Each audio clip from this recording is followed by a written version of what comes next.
Kaixo, ni Iago Baidalgo Mazanaz, Euskal Herriko Unibertsitatekoa, historia aurreko talde, ikerketa taldekoa, eta, bueno, ontxe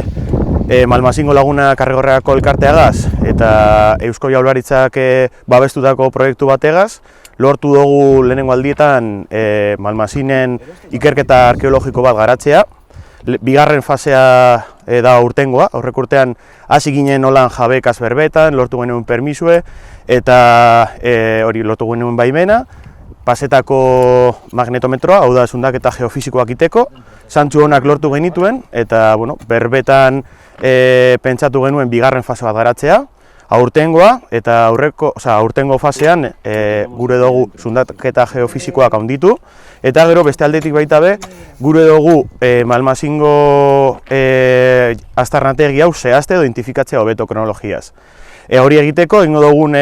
gauzena egiten da induzketa txikitsu hau, eta denboran baten badozku beste induzketa txikertxu bet itea. Pizkat kokatzeko kronologiaz eta dana delakoaz, hemen Malmazin pizkat palinsepto moduko zozer da, hain zuzen ere hemen dekogu Gerra Zibileko zantzuek, ikusten dozuna Gerra Zibileko trintzera da, agian dekogu Gerra Karlistetako zehozer, ez dekogu oso argi,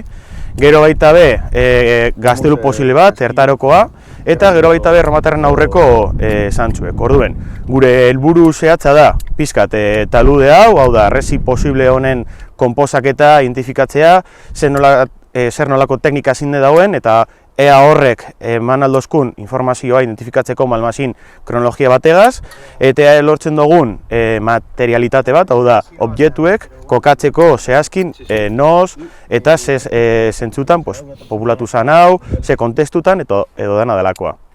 Eta pizkat metodologia aldetik, induzketa arkeologiko hoia gabizia egiten, eta gero induzketa zundaketa geofisikoak egiten dauena da radiografia bat zoruana, neurtuz lurraren magnetismoaz, eta ematen dozku olako plano moduko bat, zantzuak non dauzen kokatzeko. Problema da, zantzu horiek ez dekogula kokatuak kronologia aldetik, eta horretarako gure dugu gero eta gehiago induzketak gero eta gehiago egin, gero eta handiagoa eta dena delakoa. Baina, hori hirugarren fase baten ibiliko gara hortan.